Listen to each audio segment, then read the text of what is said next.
estamos hoy en el primer taller del segundo módulo que arrancó el viernes pasado nuestro querido profesorado Dorita Costa.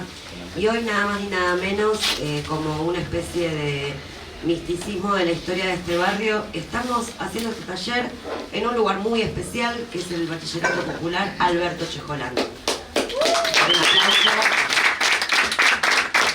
Digo muy especial porque, bueno, la historia de Alberto Chejolán es parte de la historia que estamos viendo en este módulo y que tenemos compañeros y compañeras invitados especiales para seguir profundizando y aprendiendo más cómo era todo ese periodo tan importante en la historia de nuestro barrio, que quizás no lo tenemos tan estudiado en profundidad. Así que la idea de hoy es arrancar con la entrevista a nuestros invitados. Esto es una ronda donde vamos a poder hacer las preguntas que queramos, sacarnos todas las curiosidades de ayer y de hoy también, porque acá vienen con mucha información nuestros invitados. Así que aprovechemos. Y después de eso vamos a hacer un recreito de buffet para bancar acá a las estus de tercero que se están organizando seguramente su viaje a algún lado, o al encuentro o al viaje de egresadas. ¿No? ¿A qué están organizando? Es para la fiesta de fin de año. La fiesta de fin de año, el clásico. Y después de eso vamos a trabajar en grupo con documentos históricos, como solemos hacer en los talleres, que ya este sería la segunda vez que tenemos taller. Así que bueno, sin más preámbulos, le quiero dar la palabra a compañero Santos, que nos cuente un poco más sobre esta escuela en nuestro barrio. O bueno, quien quieran que vaya, o Janet. Janet. Vamos con él. Histórica también egresada acá del Bachi. Un aplauso. Buenas tardes, bienvenidos y bienvenidas. Bueno, este bachillerato es un bachillerato popular y feminista. Acá vienen estudiantes en su mayoría vecinos. En este momento creo que estamos recibiendo a 50 estudiantes, 45.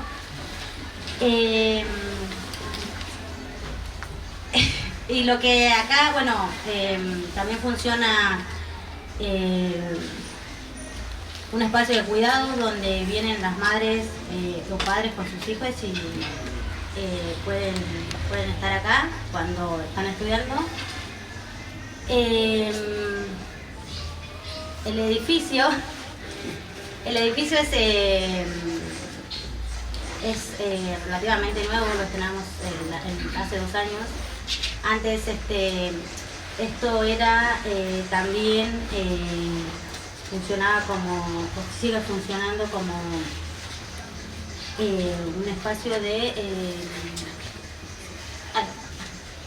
niñez, claro, del CAP, y el PAEBIT en este momento acá.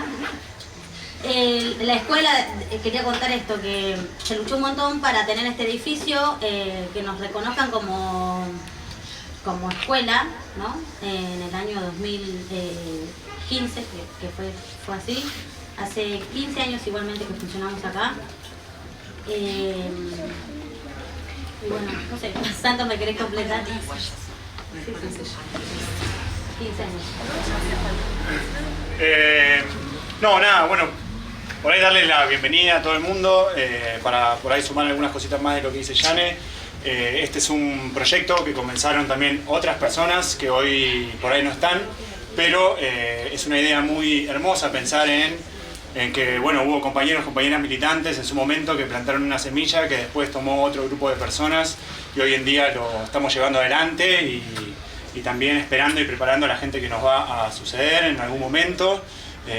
Nada, con la idea de que esta escuela sea un espacio que se vincula con el barrio y el barrio con la escuela, pensar la escuela en comunidad, en el territorio, y recuperar esto que decía Yane de la importancia de este edificio, que cambia materialmente un montón las condiciones en donde laburamos, en donde estamos, que es muy distinto de poder trabajar en otros espacios. Y los cimientos de esto es una práctica solidaria, de docentes de años, donando salarios, juntando plata para que se pueda armar toda esta cosa espectacular y hermosa en donde estamos hoy. Así que para quienes tengan dudas, que no creo que sean personas acá, esto es la materialización de la solidaridad, básicamente. Bueno, nada, tenemos mucho laburo por delante, con ganas de que el edificio se llene cada vez más del barrio, de compañeros y compañeras del barrio que por ahí forman sus prácticas docentes en otro lado, como en el Dorita Costa. Bueno, y algo de todo eso es parte del proyecto. Y no dejar de aclarar también que, bueno, nosotros somos... una escuela, ¿no? Sí. No somos solo una escuela, sino también en otro sector del barrio ferroviario funciona un comedor, un centro cultural, donde las compañeras son compañeras que se recibieron acá y siguieron con eso.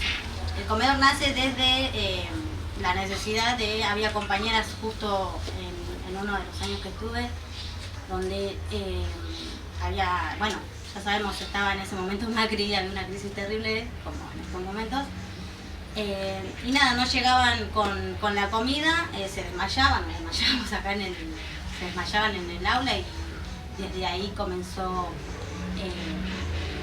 con ollas populares y se comenzó con el comedor que ahora está en el barrio ferroviario, que es para estudiantes y los vecinos que están en la zona. Bienvenidos, bienvenidos. Gracias.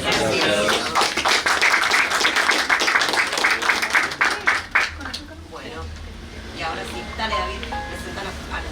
Sí, nada, ahí un poquito presentar a los compañeros y compañeras que van a estar hoy.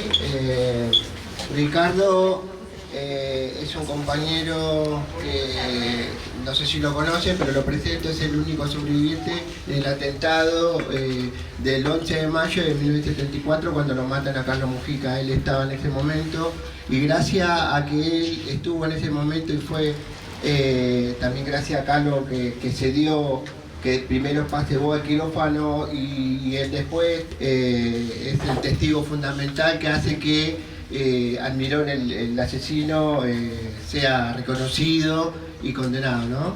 Y después está, bueno, en el taller pasado, el viernes pasado, está José Serrano, que es un vecino que fue muy querido por la familia de Carlos Mujica, o Carlos Mujica quería mucho a la familia de José Serrano. Y después está la compañera Fátima Cabrera, que es docente popular, catecista de Carlos Mujica, y bueno, también en su momento vivía en el barrio, en la parte de IPF o la Prida, ahí va. Así que nada, ellos son nuestros invitados y nada, un poquito esa es la introducción de la presentación de nuestros compañeros. Bueno, la idea es, yo acá tengo, alguien hizo la tarea y me mandó el formulario con las preguntas. Así que bien, salvaron al grupo, Así que bueno, la idea es ir una sola, mira, ¿a vos te parece? Tremendo. Pero es larguísima la Pero muy buena. Pero son era muy buena la representativas. No sé. La idea es hacer un ping-pong de preguntas que surjan de esta ronda que ya viene tallereando hace unos cuantos encuentros. Así que agudicemos todo lo que nos quedó el viernes pasado y que no pudimos preguntar, tenemos la oportunidad. La idea es levantar la mano, hacer la pregunta y a quien corresponda de nuestros tres invitados contestará o pueden contestar los tres si tienen ganas de aportar a esa pregunta. Puedo dar preguntas para cada uno puntuales o en general, como gusten. Pero bueno, no sé quién quiere romper el hielo. Y pero quizás con las Por ahí preguntas, Ricardo, perdón, bueno, hizo las tareas. Ricardo había estado antes. No, Porque tal vez sería bueno que él hable un poquito de El público se renueva, Ani. Bueno, dale, vamos a hacer así. Entonces, mientras piensan las preguntas, arrancamos con una presentación acá del compañero Ricardo. Yo me presento. Contanos lo que nos quieras contar de lo que ¿Qué sé yo? Yo fui amigo de Carlos Mujica desde el año 1954. Yo tenía 17 años, porque aunque ustedes no crean, yo tuve 17 años. Aunque no lo crean. Bueno, realmente yo nací en 1937, porque Fátima hace un rato me... ¿Estás seguro que tienes esa? Sí. Bueno, la cuestión es que nos hicimos muy amigos, él estaba en el seminario, y en esa época, cuando ya me animé, nos hicimos amigos y me animé a hacerle la pregunta: ¿en serio querés ser cura? Dios me llama, cortale, boludo. Bueno, la cuestión es que todo fue de una amistad muy muy importante durante 20 años hasta el 74 que lo mataron. Pasamos muchas cosas. No es nada fácil ser amigo confidente de un cura. Las culpas, uy Dios, las cosas, está bien, está mal. Él es un hombre, un ser humano con todas las sensaciones habidas y por haber para vivir la vida como quería vivir. Pero siendo sacerdote tiene atadas las manos como para no arrepentirse de cosas. Bueno, él fue un tipo que venía de una familia muy importante, de mucha guita. Tal es así que él se llamaba Carlos Sergio Francisco Mujica Chau Elizalde. Ese es el nombre completo. Carlos Sergio Francisco Mujica Chau Elizalde. Realmente, bueno, el padre presidente del Partido Conservador, antiperonista. Yo era operador en la Bolsa de Cereales y en la Bolsa de Comercio, antiperonista. Y fuimos con Carlos a la Plaza de Mayo a festejar con los pañuelos gritando libertad la caída de Perón. Fuimos ahí arriba, estaban Lonardi y Rojas, y había gente muy bien arreglada ahí en esa reunión. No era lo que nos contaban que iban todos los negritos, que se lavaban las patas, literal, las patas en la fuente, sino que era otra cosa. Bueno, y ahí vino al poco tiempo, nosotros íbamos a visitar, a veces cuando yo podía lo acompañaba, porque yo laburaba, los curas no laburan, ¿viste?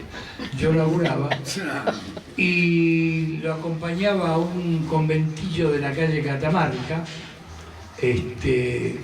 donde la pasaba muy bien. Iba ahí porque era un largo conventillo, de un largo patio, y nos estaban esperando. Y él iba a hablar de Dios, ¿cómo se dice eso en Fátima? Cuando van a predicar, sí, eso, bueno. No, yo iba de joder, yo iba a tomar unas birras. Yo no soy creyente, ¿eh? Ahora soy un poco más creyente que antes, pero a mí para sacarme un ay Dios había que sufrir, ¿no?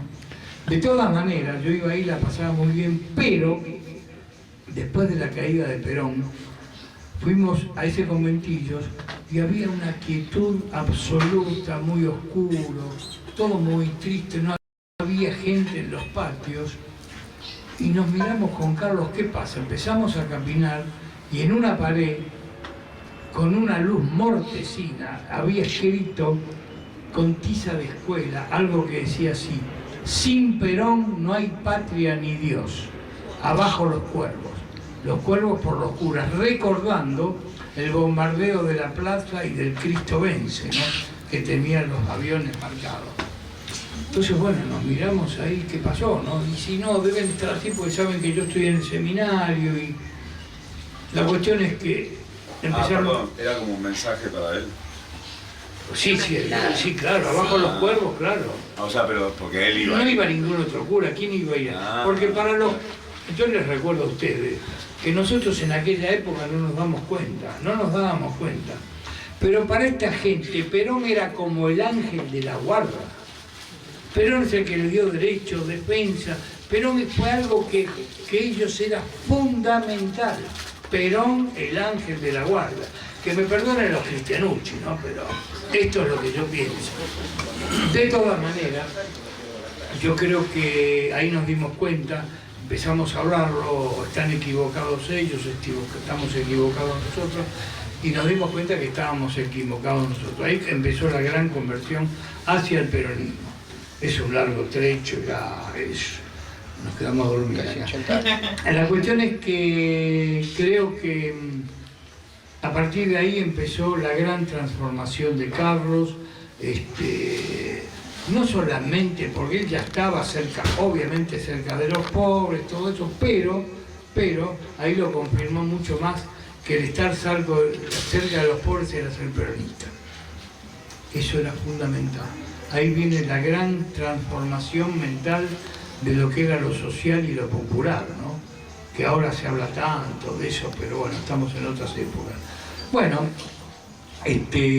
Carlos tenía la familia, le decía, conservadora, presidente del Partido Conservador, Cuando apareció Perón en el 45, el padre era candidato a presidente por el Partido Conservador, candidato a vicepresidente, perdón, el candidato a presidente era Robustiano Patrón Costa, aquel del voto calificado, ¿se acuerdan? Que yo después lo confirmé y tiene razón lo que decía. El voto tenía que ser calificado, no puede ser que valga lo mismo el voto de un rico que el voto de un pobre.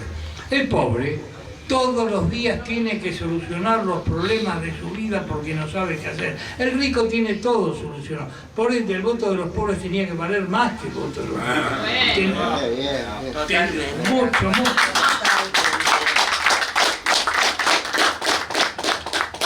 En fin, bueno, no se lo voy a hacer muy larga.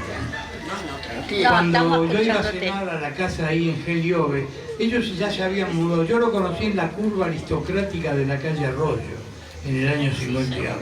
Ahí al lado de un boliche que se llamaba Mau Mau, de los hermanos Lataliste. Bueno, que cuando llegué con mi amigo, porque fui decolado yo, en aquella época el decolado iba con traje y corbata, no era con ojota, no. Bueno, fuimos y ahí lo conozco a Carlos, era el cumpleaños de la hermana menor, Marta Mujica, que a veces ha venido, ya murió. ¿En Mau Mau era el cumpleaños? No, en el departamento de ellos. No, era 2 casas para allá. Bueno, la cuestión es que ahí era el cumpleaños de Marta.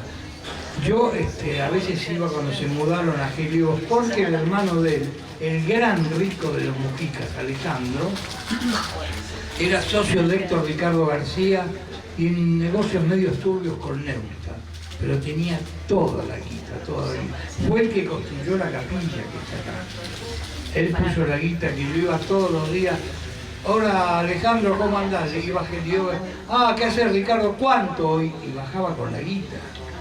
Yo podía haber hecho la gran Adorni, pero no se me Bueno, en definitiva, creo que un día estábamos en una cena, que era las cenas de Campanita, mucama, cocinera, como decían antes, sirvienta, dama, la mina que estaba ahí, una mujer que decían que tenía algo que ver con el viejo, yo nunca lo vi, pero decían que tenía un llavero con la cruz esvástica acá.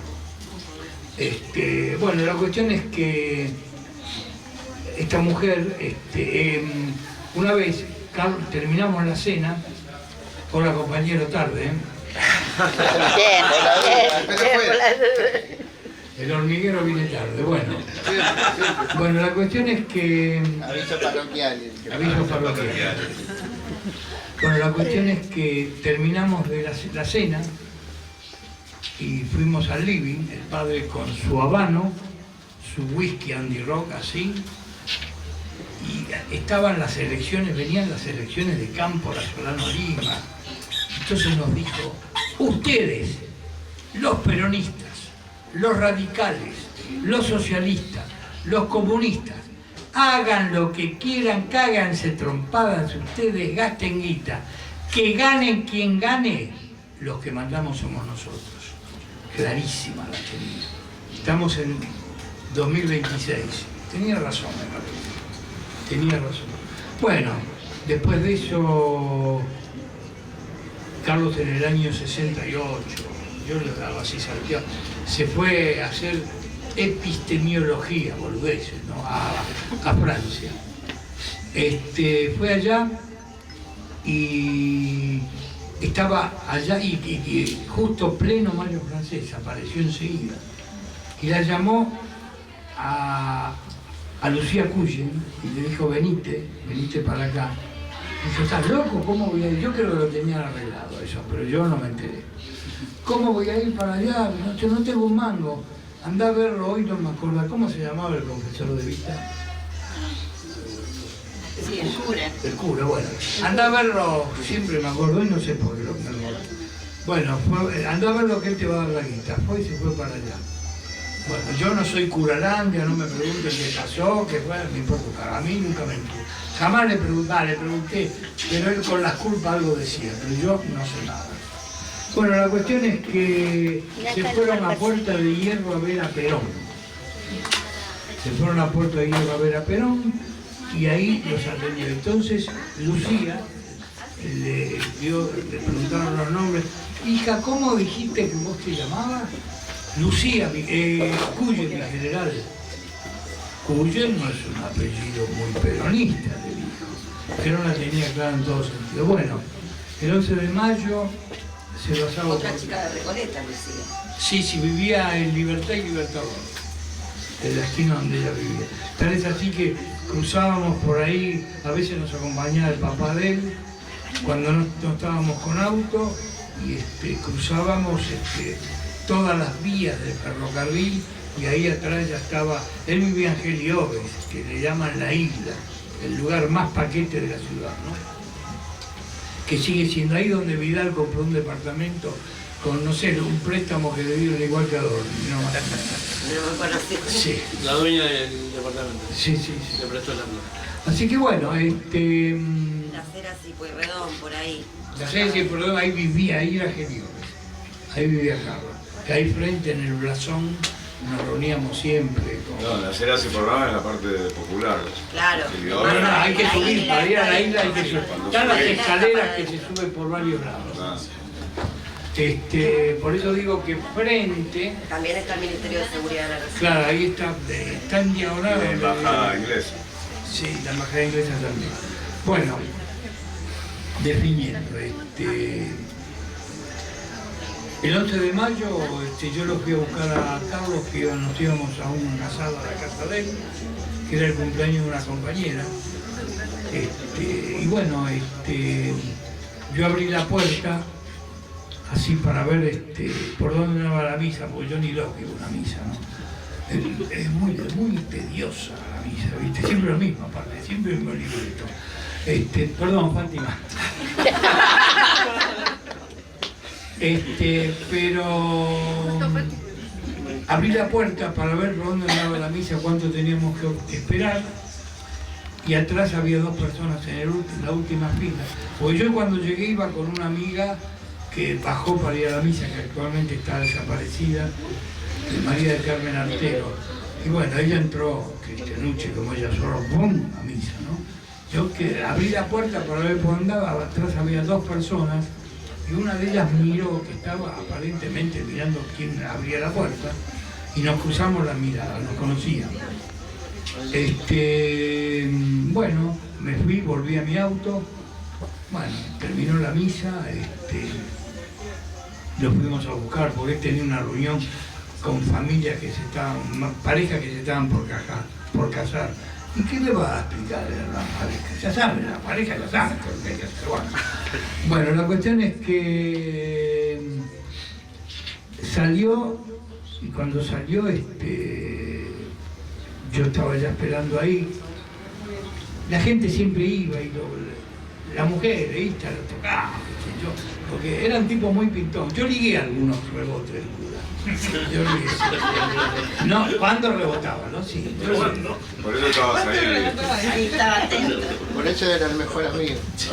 Gran amigo. Bueno, y ese día, bueno, salió y alguien que lo llamó, Padre Carlos, yo me fui caminando hacia mi auto. Yo ya estaba a 2 veredas, 1 vereda y media de ahí, y de repente escucho a Carlos que grita, ¡hijo de puta! Así, balacera, caos, gritos, y gente que corría, y a mí me tiraron desde otro lado. La primera bala me pegó acá, que es una bala de 9 milímetros que me cortó el nervio, la arteria, ¿no? Bueno, la primera bala es un trompazo, me tiró hacia atrás, quedé mirando hacia el lugar, y ahí estaba Rodolfo Eduardo Almirón, a 1 metro, 1,5 metros de distancia, que estaba con una ametralladora envuelta en nylon. ¿Quién es porque yo vi. Almirón para los más jóvenes? Almirón era un ex, bueno, del AAA. Uno de los que comandaba junto a Morales y demás. Policía Federal. Sí, todos eran, los de la AAA eran todos de la Policía Federal, todos. Bueno, que yo conocía mucho porque cuando a Carlos lo nombran asesor de Villa, Perón quería en realidad que fuera ministro de Bienestar Social, el ministro de Bienestar Social. Y López Rega ni loco lo iba a hacer. Bueno, lo nombró eso. Carlos fue una vez y después íbamos justamente con María del Carmen Artero, una vez por semana. Y yo me hice muy amigo del que era jefe de prensa de López Rega, que era Jorge Conti, que había reemplazado a Rousselot. Bueno, la cuestión es que tal vez que nos hicimos amigos, yo iba a la oficina, iba a zona hiper restringida, pero yo tenía pasos. Bueno, y ahí había mucha gente que pasaban armados. Che, amigo, che. Bueno, yo creí que eran la custodia de López Rega. No, nadie sabía de la existencia del AAA. Bueno, ahí lo vi al Mirón, por eso lo conocía, que era el que me miró a mí ahí. Yo por eso entiendo que me han tirado del otro frente a mí, ¿no? Bueno, y ahí cayó, vino un vecino. Carlos estaba contra la pared de espalda y fue deslizando así, hasta que quedó sentado con la cabeza para abajo. Bueno, ¿qué más les voy a contar? En el Salaberry estábamos uno en cada camilla. Después a mí de eso me robaron porque me estaban dejando morir. Eso se enteró un amigo mío médico que preguntó por mí. No, deja eso que tiene, no es nada. No. Hicieron 14 operaciones en 2 días en el Rauso. 6 con anestesia y 8 sin anestesia. Y bueno, acá estoy. De todas maneras, cuando yo estábamos los dos antes de que me bajaran en la camilla, vino el cirujano y dijo: padre, vamos al quirófano. No, dijo, primero hay que salvarlo del Carlos. Esa es la vida por el otro. Gracias, compañero.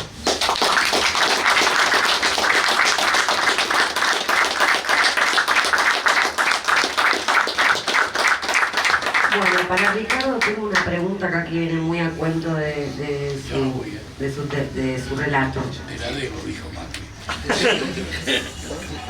¿Cuándo te diste cuenta? Esta es una pregunta de la que hicieron la tarea. ¿Cuándo te diste cuenta la importancia de la figura del padre Mujica en la política? ¿Cuándo fue en qué ejemplo o en qué momento pudiste darte cuenta del nivel de importancia de haber protagonizado ese vínculo con Mujica y haber transitado con él esos años y de su figura? Bueno, yo separo dos cosas. Una cosa es la política y otra cosa es lo social.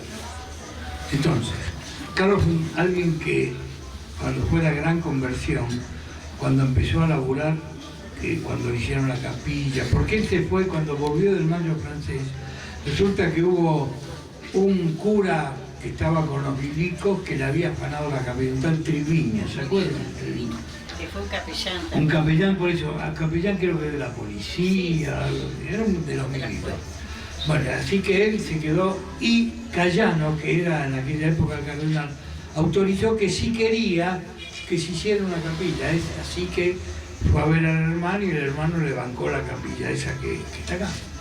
Bueno, y Carlos, creo que a partir de las cosas que empezaron a suceder con el mal manejo de los ricos y el mal manejo de los pobres, ¿no? Él venía de una familia muy rica. Nosotros teníamos que superar las necesidades, nosotros, animémonos y vayan, no es así. Era todo un grupo de gente, Fátima, las catequistas que las tenía cagando, las catequistas. Ahora no va a contar Fátima. Bueno, y había un grupo de abogados, el SAICE, hay uno que está desaparecido, Jorge Sobel, está desaparecido, Jorge, que estuvo allá creo que en Devoto, ¿no? Elsa estuvo en Elsa. Y Zulema Fachola, que era quien estaba a cargo de todo el equipo. Y una chica que a mí me gustaba, ¿cómo se llama? Mariana Crespo. Mariana estuvo ahí también. Me gustaba, pero ella nunca se enteró. Mi hermana de Fernando. Sí, así que, bueno, yo creo que es muy difícil saber en qué momento. Yo creo que eso es una cosa que se lleva en el ADN, ¿no? Carlos, cuando empezó a luchar, su compromiso era absoluto, porque así como él venía de una familia, como les conté, Carlos era, y no me dejan mentir, un tipo realmente hiperhumilde. Era un tipo que era la humildad, por ende estamos la política. Él fue peronista. Él tal es así que ahora hay una disyuntiva que me están contando acá, que se está hablando, que lo mataron a los montoneros, que eso no, Carlos fue peronista y cuando renunció a Bienestar Social lo hizo diciendo el motivo de la traición de López Rega con respecto a los pobres y las villas, ¿no? Él quería hacer el gran negocio de las villas y ya lo tenía todo armado. Y en ese mismo discurso dijo, y adhiero totalmente al general Perón. Bueno, ahí se clavó. Acuérdense lo que pasó el 1 de mayo, cuando Perón tuvo ese problema con los montoneros. El 11 lo mataron a Mujica, 11 días después. Antes de ese 11, entre el 1 y el 11, llovían las amenazas. Fuimos con Carlos a ver ¿cómo se llaman los que están en la calle Suipacha? Las obispos. Claro, bueno, fuimos ahí. Y fuimos ahí y resulta que había un arzobispo, lo que fuere, que había asumido hace muy poquitos días y nos atendió él. Bueno, la cuestión es que Carlos, estábamos caminando por un jardín, que ahora hicieron una plaza de estacionamiento, se avivaron, no son boludos. Antes era un jardín. Caminamos ahí ida y vuelta con este tipo al lado y cuando terminamos Carlos le dijo, quiero ver qué protección me da la iglesia por esto y por esto y por esto. Y cuando llegamos a la puerta, este tipo agarró la manija de la puerta, bueno, hijo, quédate tranquilo, te vamos a proteger, vamos a rezar por vos. Lo mataron, este tipo era Pío Laghi, aquel que fue compañero de Macera, que jugaba al tenis, cuando iban los Bush al Vaticano paraban en el departamento de él y demás. Gracias. Bueno, ahora tengo una pregunta para Fátima. A ver, Fátima. Fíjate que te encuentro acá. ¿Cómo era la militancia en el barrio en tu época de las mujeres, no? Como estuvimos viendo, pero hay pocas fuentes muchas veces para dar cuenta de experiencias de esa época. En los materiales vimos algo de información sobre los clubes de madres y las primeras organizaciones de las mujeres, pero bueno, queremos que nos cuentes un poco cómo era ser mujer en esa época y la participación que teníamos, ¿no? ¿En dónde? ¿En qué tareas nos involucrábamos? Y de paso contar tu experiencia como catequista, ya que estamos. Bueno, yo creo que las mujeres, y voy a decir especialmente en las villas, fueron las grandes protagonistas de un montón de la vida cotidiana. Que estén invisibilizadas es una cosa, pero que siempre fueron protagonistas, y eso lo vamos a ver en la historia de las distintas villas.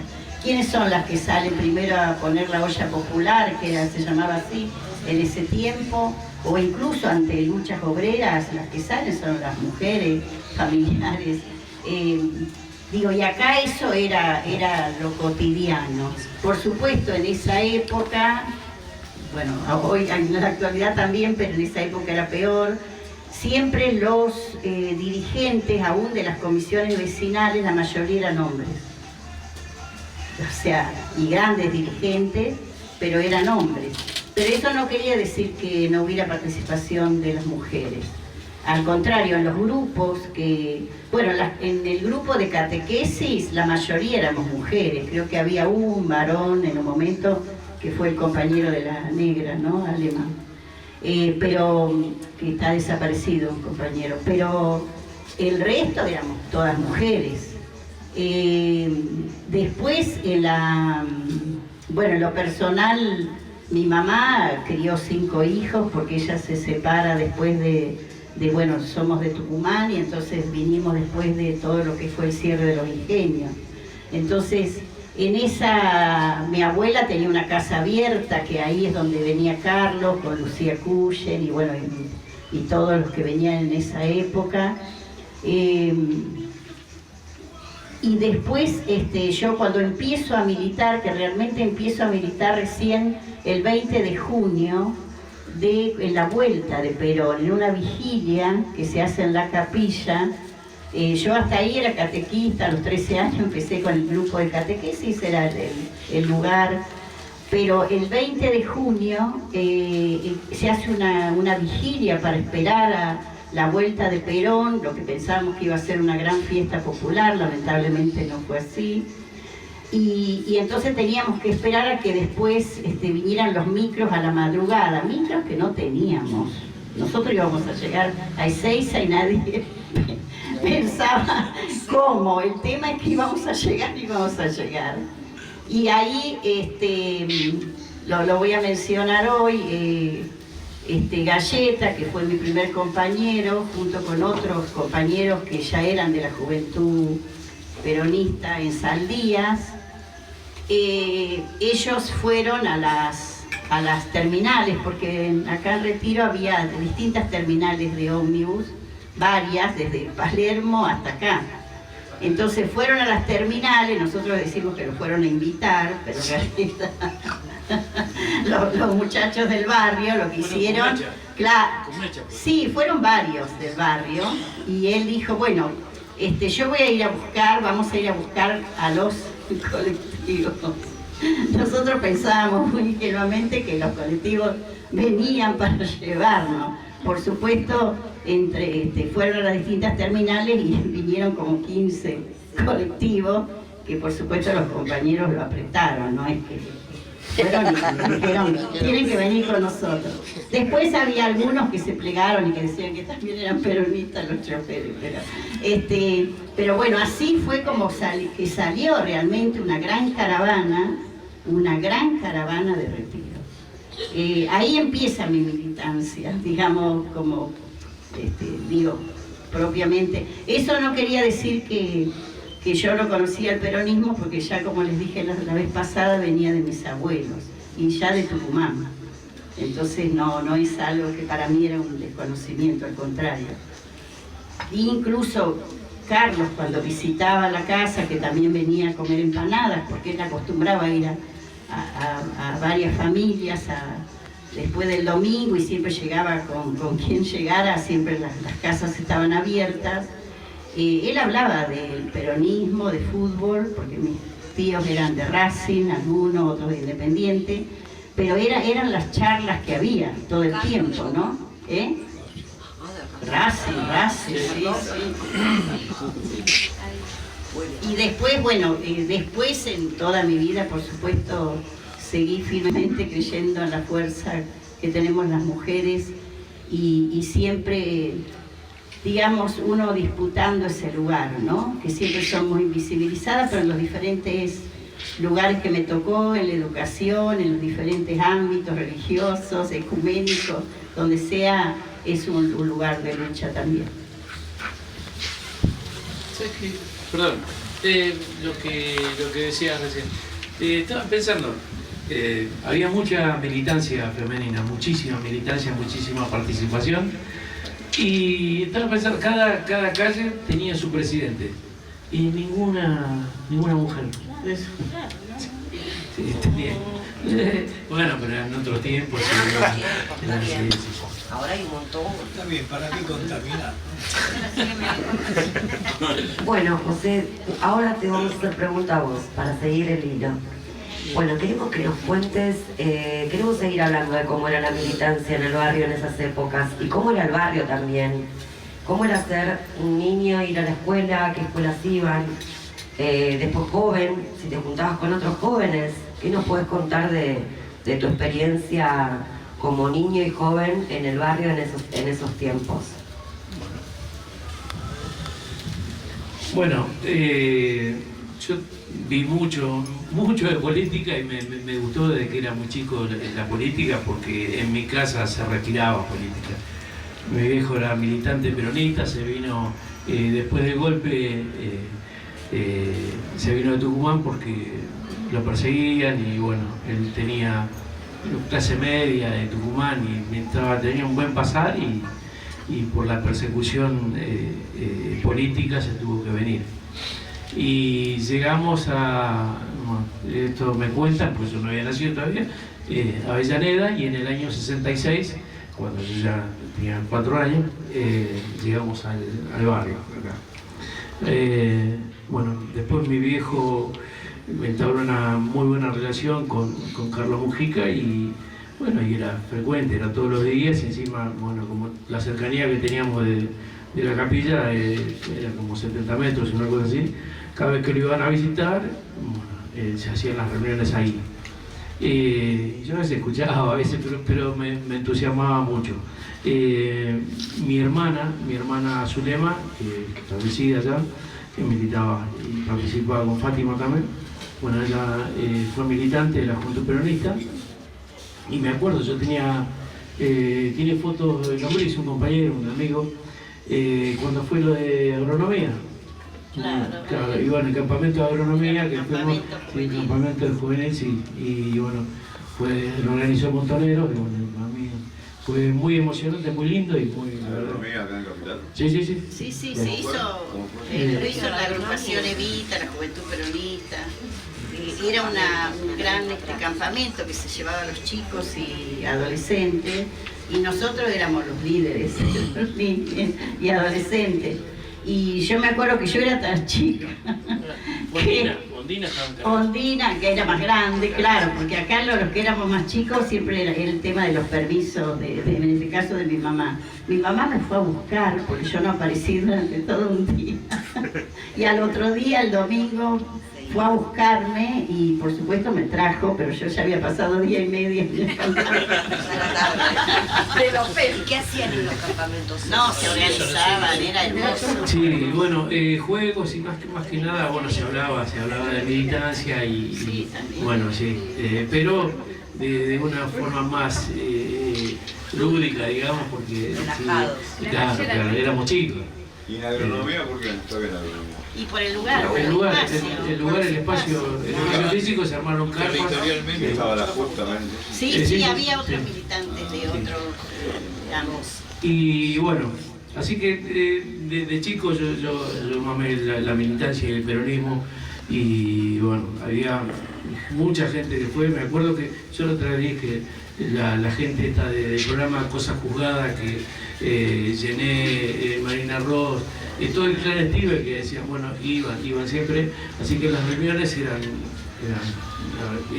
me interesó mucho el tema político, por eso mamé eso. Y yo iba a la escuela, en la escuela Malincrop, como le dije el otro día, donde está el comedor de Tapia, y ahí estaba la iglesia Nuestra Señora del Puerto, que comentaba recién Ricardo, que fue la primera iglesia que tuvo Carlos Mujica. Tenía que ver con la madre.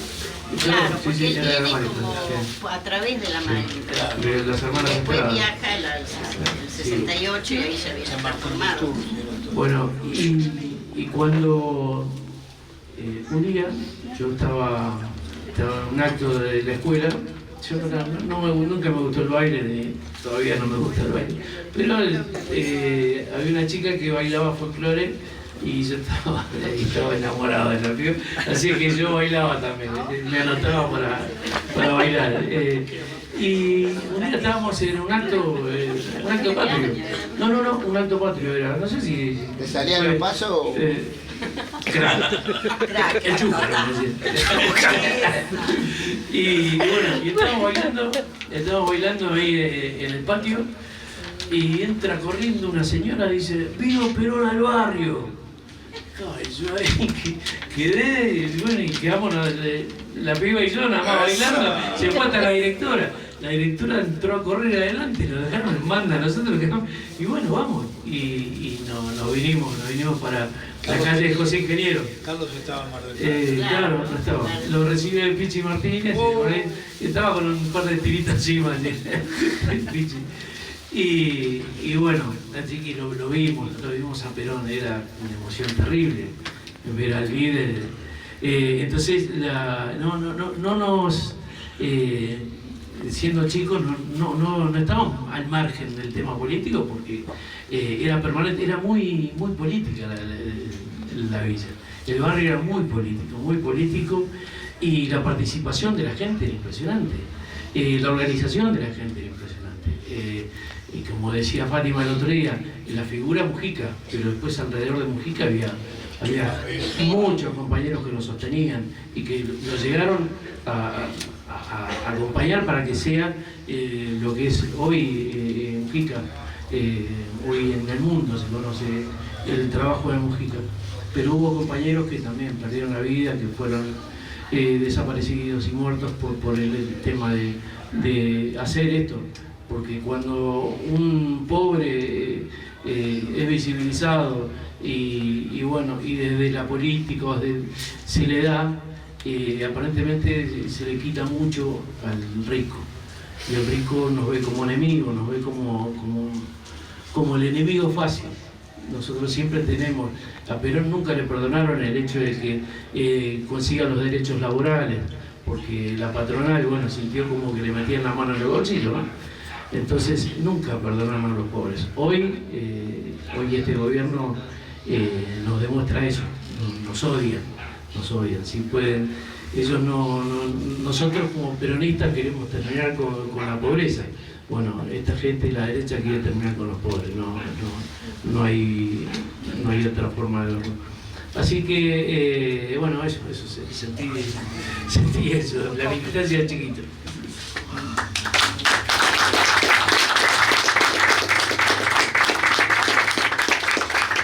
¿alguien tiene alguna pregunta para hacer? Que quiera... Dale, al micrófono se sale bien. No, bueno, gracias por el espacio este. No, tiene que ver con eso, o sea, yo empecé a militar en la villa en los 80, venía con la Juventud Peronista y era otro barrio también que el que tenemos ahora.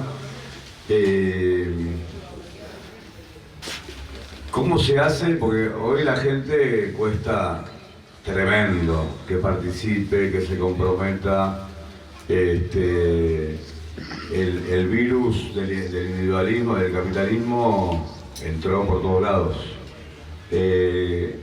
¿Cómo era? Bueno, quizás es la misma pregunta, pero más desde lo cotidiano, no tanto de los políticos, sino de cómo era la gente antes y cómo se haría para que vuelva eso, porque si no vuelve eso, sonamos. O sea, si el individualismo y el egoísmo y el capitalismo que antes estaba afuera y ahora está dentro, no logramos sacarlo, no hay forma de cambiar esto. Entonces, ¿qué se les ocurre y cómo lo vieron ustedes? Porque ustedes siguen viviendo en Argentina y lo que yo estoy diciendo no se reproduce, supongo, en todos lados, pero bueno, ¿cómo la ven?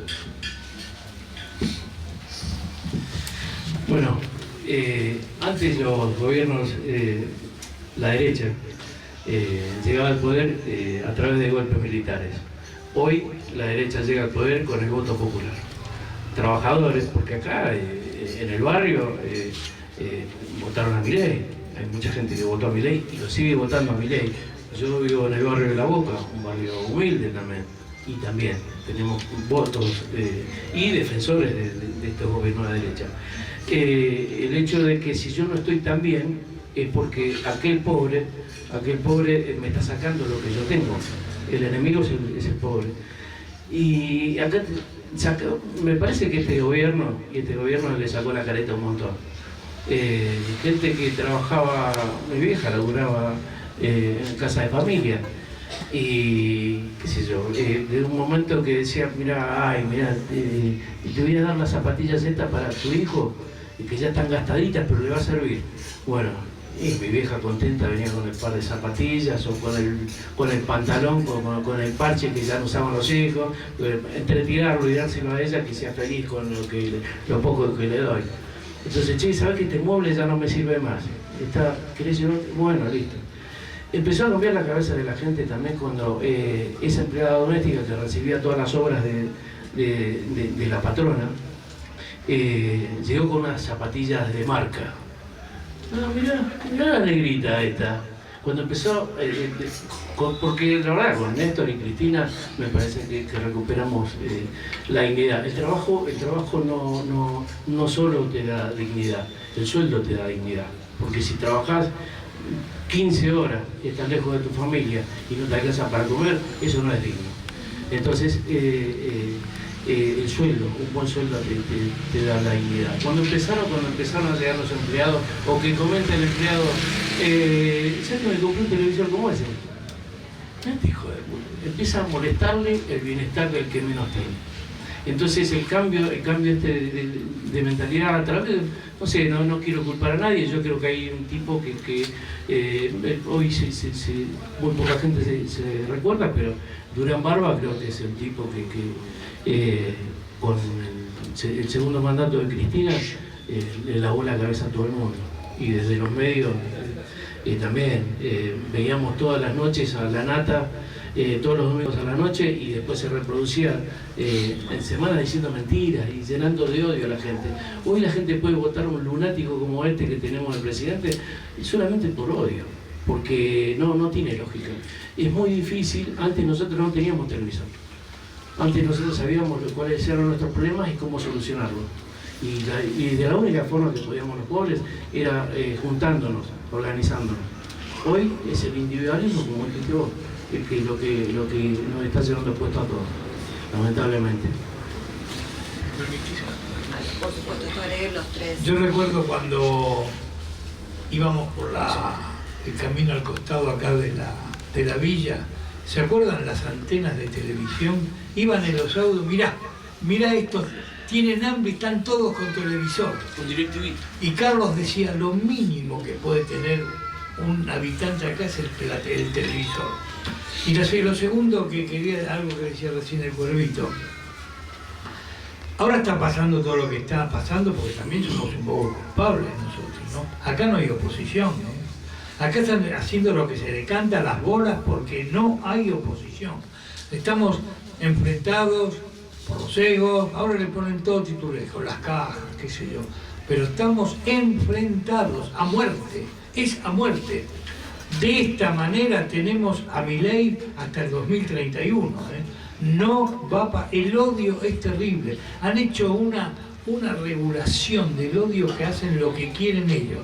Si no hay una solución en la oposición, y la única oposición que hay es el peronismo, si no hay nombres que no tienen que estar más que Moreno, que Pichetto, que lo que ustedes quieran. No voy a decir lo que dije, pero de todas maneras somos culpables nosotros. O enfrentamos a este gobierno con una forma de unión que podamos idear, o se acabó la Argentina, se acabó el peronismo y se acabaron los pobres. Los pobres van a ser sumergidos y muertos. Unidos y organizados, tal vez para esta etapa. Ay, Fátima. Sí, tal vez ninguno de nosotros tenga solución, es muy difícil pensar en este momento tan complejo cuáles son las posibilidades.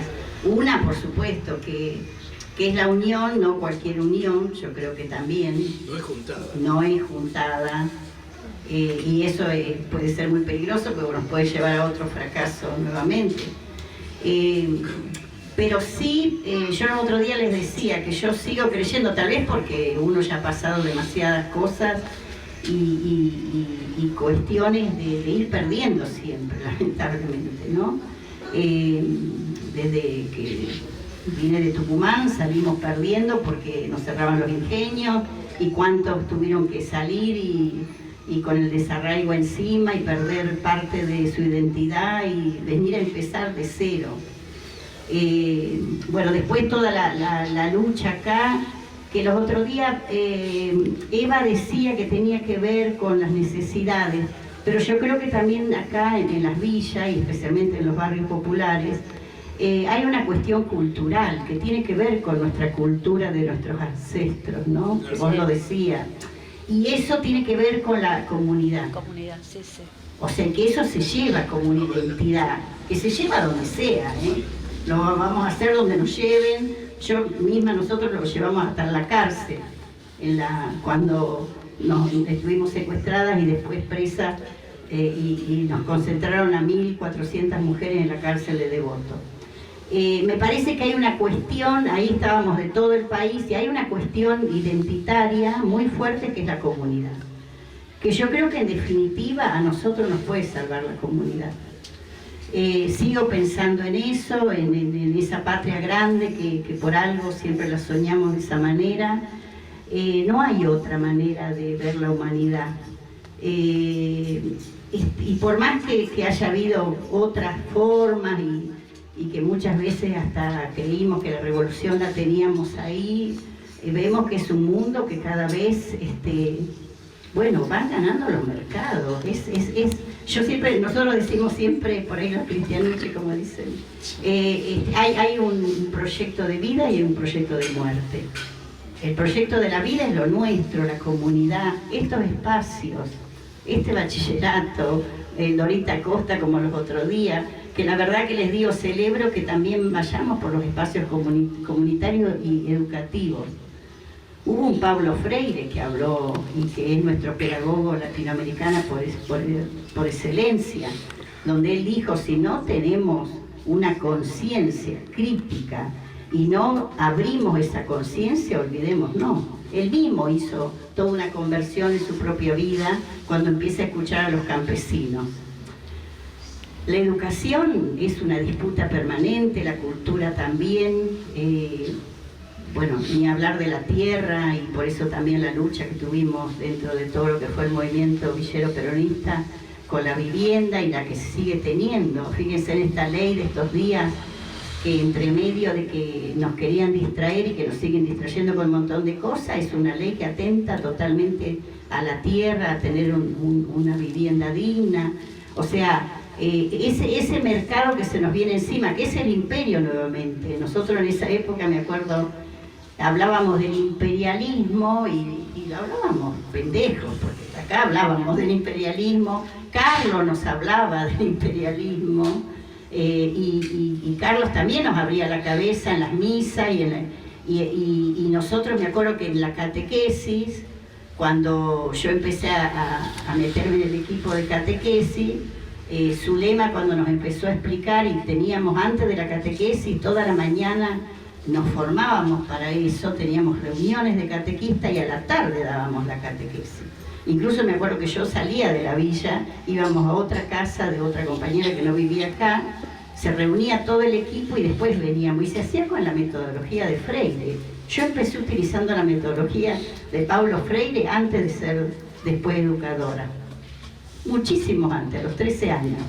Entonces, digo, me parece que rescatar eso, cuando hoy ustedes hablaban de educación popular, que acá se hace educación popular, que se avanza con los feminismos, con la cultura popular, con recuperar nuestra identidad, nuestra cultura, es por ahí. Es por ahí. A mí cada vez la tengo más clara, y todos los lugares donde estoy tienen que ver con eso. Yo estoy hace 15 años, bueno, ya me jubilé como educadora acá en la ciudad, pero siempre buscando esos espacios, ¿no? Que sean espacios donde podíamos tener un margen de construcción, y si no lo teníamos, nos empujábamos y empezábamos a construir. Bueno, Trapo lo sabe, las compañeras que no sé quién más está del País Bio, que nos conoce de pedagogía social, allá hay una compañera. Digo, los espacios se pueden reconstruir, y si no, hay que a los codazos entrar a construirlos, y aunque sea chiquito, poner esa semilla. Entonces, para mí, la verdad que yo les digo, hoy siento un orgullo que hoy ustedes lleven el nombre del bachillerato Alberto Chejolán, porque a Alberto lo vimos matar ahí al lado, y que incluso fue antes del asesinato de Carlos, fue el 25 de marzo del mismo año, en mayo lo matan a Carlos. Pero antes nosotros, el golpe más duro que recibimos en la lucha por la vivienda fue el asesinato de Alberto Chejolán. Jamás pensábamos que en un gobierno popular íbamos a tener ese asesinato. Fíjense, o sea, yo lo traigo a veces para recordar por ahí el que es antiperonista y dice, ah, qué bien, o que más tronco. Pero no, yo lo planteo porque fue un gobierno popular donde nosotros estábamos avanzando y nos creímos en serio que el proyecto que se había hecho acá, con el censo donde todos participamos, casa por casa, sabiendo incluso qué oficios tenían para proponer las cooperativas y que los trabajadores fueran los que construyeran las viviendas, y que también fue un proyecto de los curas. Por eso era un movimiento ahí de una gran conciencia latinoamericana, que ahí, por supuesto, que por eso se hablaba de revolución, de liberación, de que protagonizábamos, íbamos a reuniones. Yo me acuerdo haber ido incluso a reuniones en el Ministerio de Bienestar Social y hasta discutíamos el precio, pero creíamos en serio que nosotros podíamos ser protagonistas. ¿El precio de qué? De las viviendas, porque tenía que ver... ¿Por qué no explican un poco eso? No, porque en nuestro taller lo comentó bueno, por ahí. sí. Eso lo hablaron. Perdón. Sí, pero bueno, está bueno que lo comenten. Pero hubo un momento de una participación. Lo que pasa es que nosotros creíamos que iba a ser más profunda y más en el tiempo, no lo fue. Pero yo creo que hoy estamos en un momento sumamente difícil y doloroso. También digo, incluso para los que ya pasamos las dictaduras, porque también han perfeccionado ese imperio y el sistema perfeccionó lo que recién, lo que vos lo decías, que antes necesitaban los tanques, hoy no, hoy son democracias. Miren la derechización que hay en toda América Latina, y bueno, ni hablar de nosotros, porque ya ahora a mí me da vergüenza, digamos. Uno ve Bolivia peleando hace cuántas semanas ya, hace varios meses, 50 días. Que la verdad que nos demuestra una dignidad que hay que sacarle el sombrero. Pero ahí antes pasó Evo, primer presidente que venía de pueblos originarios. Ese ejercicio en el poder popular es lo que permite que hoy tengamos varios meses, ya más de un mes, ¿no? De esta levantamiento, que yo hablo incluso con algunos compañeros de Bolivia y me dicen que siguen los cortes, siguen, y cada vez, claro, es peor, pero digo, esto hace que se pueda, incluso Venezuela resistió mucho tiempo después de Chávez. Después que se va desviando todo ese camino que había empezado Chávez, no solamente en su país, sino en el resto del continente. Hoy, por más que digamos, sí, el imperio ya está en las últimas, yo hace mucho que escucho decir eso, la verdad, ya tengo 69 años, mucho de que ya está en la última y que le vamos a dar el toque. Mentira. El imperio tiene un poder muy grande que creo que los que tenemos que fortalecernos es el campo popular. Es el campo popular. Y con más construcción que quede.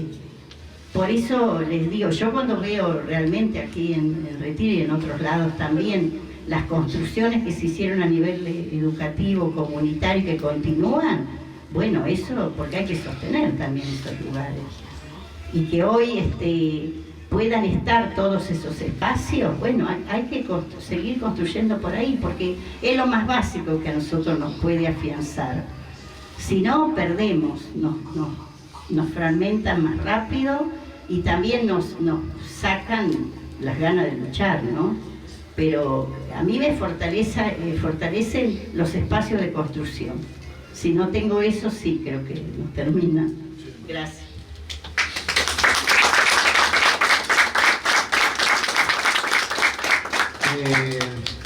Yo tengo 3 preguntas. Una es para vos, Fátima, y para el Cuervo, y la segunda, bueno, para los 3, y otra la tiro como disparadora, una pregunta disparadora sobre la coyuntura política actual en cuanto a lo que pasó con Perón, la lucha de erradicación y la otra consigna era, nosotros pedíamos la radicación y los militares querían la erradicación del barrio, ¿no?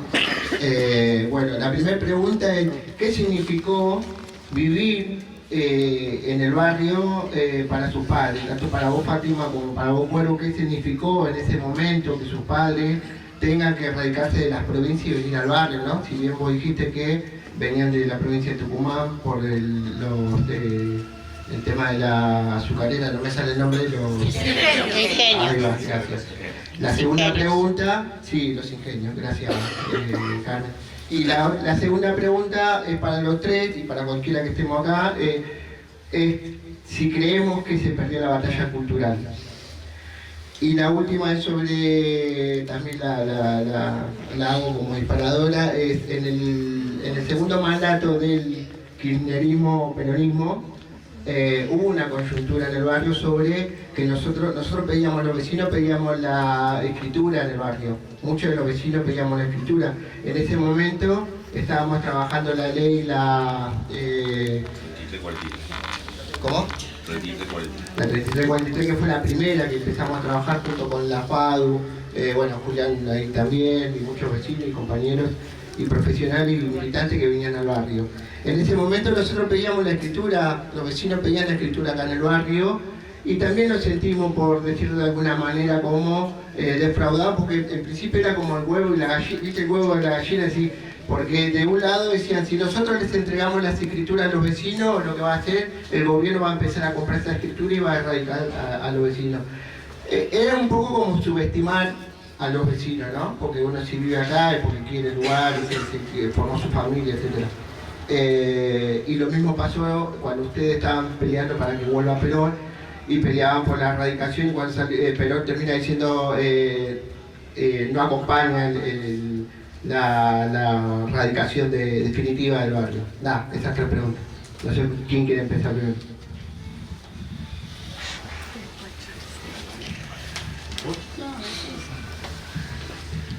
Bueno, te fuiste por un montón de lugares. Tres preguntas, no. Intentá contestar uno, aunque sea. Iba preguntando y se iba contestando. No, contestá la pregunta. ¿Qué significó para ustedes, para sus padres, vivir en un barrio? La primera. Bueno, ahí la primera. Bueno, el tema es que no tenía demasiada alternativa mi familia. Estaban alquilando en Avellaneda y no podían más. Mi viejo no tenía laburo y bueno, consiguió laburo en el puerto, en el aeroportuario, y bueno, y ahí la cercanía y aparte compañeros de portuarios que vivían acá, así que se vinieron y bueno, tenía varios paisanos, tenía amigos de compañeros de laburo del puerto, entonces me parece que no se sintió tan mal. Hicieron un club con José Valenzuela, Juventud Norteña, que eran casi todos tucumanos, y hay unos santeños, y bueno, y era un equipo fuerte. Y Valenzuela, hincha fanático de Estudiantes, tenía amistad con gente del club, y había un tucumano que campeón del mundo con Estudiantes y jugaba en primera, Aguirre Suárez, y venía a jugar y la verdad que era robo, porque estaba también los tíos de Fátima también jugaban y jugaban bien. Y bueno, ¿el club tenía una sede física? Sí. Era muy humilde, nada de chapa ahí. Pero, y era todo fútbol, ¿no? Sí, era fútbol. No, fútbol y escabio, porque se jugaba. Naipes y escabio nunca faltaba. Así que hay una foto que yo se la pasé a Leno.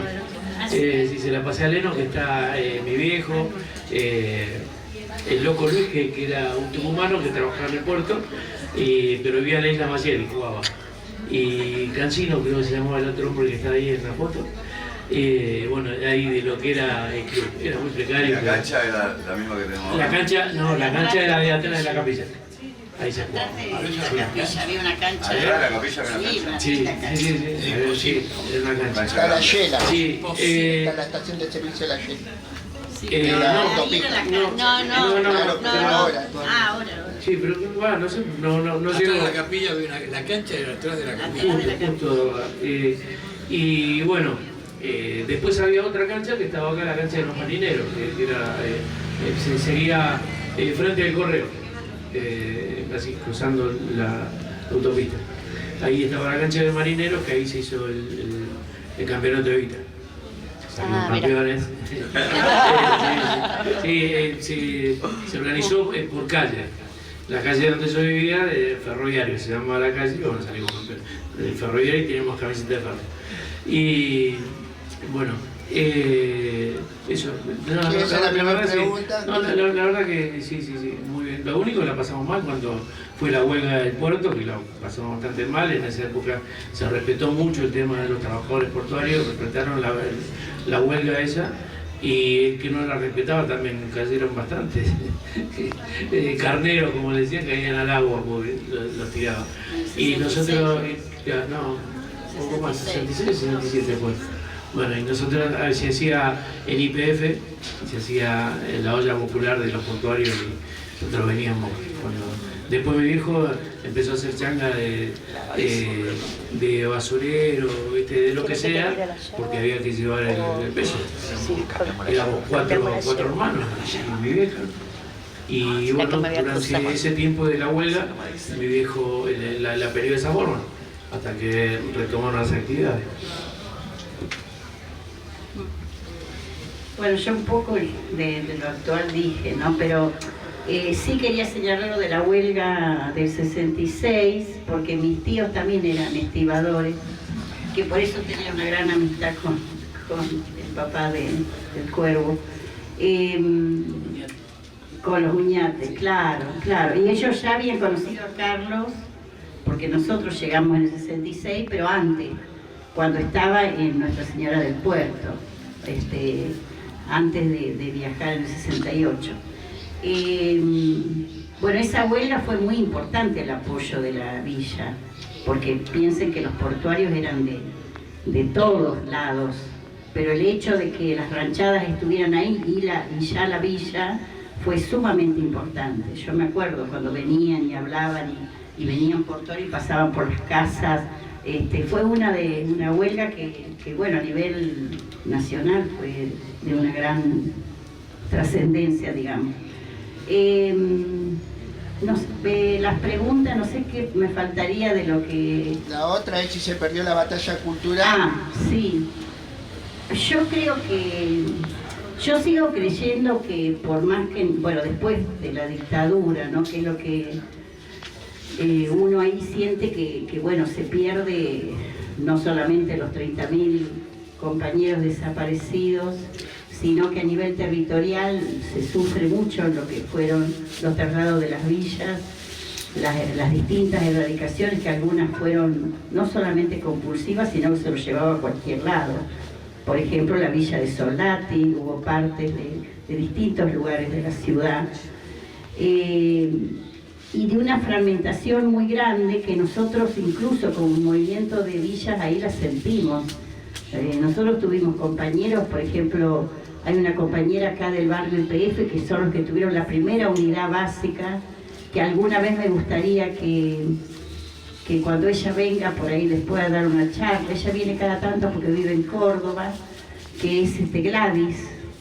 Ella fue la hermana de Zulema, que era muy conocida también acá en la villa, y Julio Lares, que ya falleció.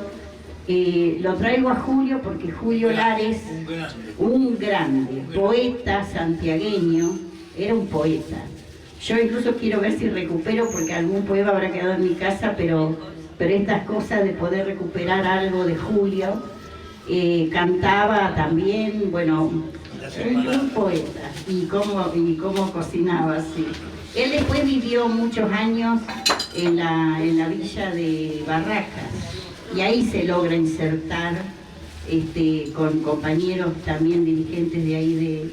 Pero él en el tiempo, por ejemplo, de la dictadura, vivió en situación de calle, porque fue la manera que él encontró de poder esconderse, como diríamos, ¿no? O sea, hay algo que tal vez no está mucho dicho, a mí me hace acordar a un relato que una vez lo contaron en Brasil, de que si bien nosotros tenemos muchos desaparecidos y mucha persecución en las villas, pero hay muchísimos compañeros dirigentes que salvaron sus vidas. Y esto es importante decirlo porque tenía que ver con este entramado comunitario. Digo, para que vean el valor que tiene esto. O sea, compañeros nuestros que eran mucho, o sea, muy reconocidos porque fueron dirigentes públicos en ese momento, se fueron a otras villas. Pero en otra villa nadie le iba a cerrar las puertas. Digamos, hay toda una red comunitaria que es muy fuerte. Julio, por ejemplo, él dice que en un momento se sintió y bueno, él se hizo una persona de la calle y así sobrevivió. O sea, también porque había una capacidad para pasar por un montón de lugares de mucha necesidad, pero con una fortaleza, fue un gran dirigente. Él fue un dirigente del puerto.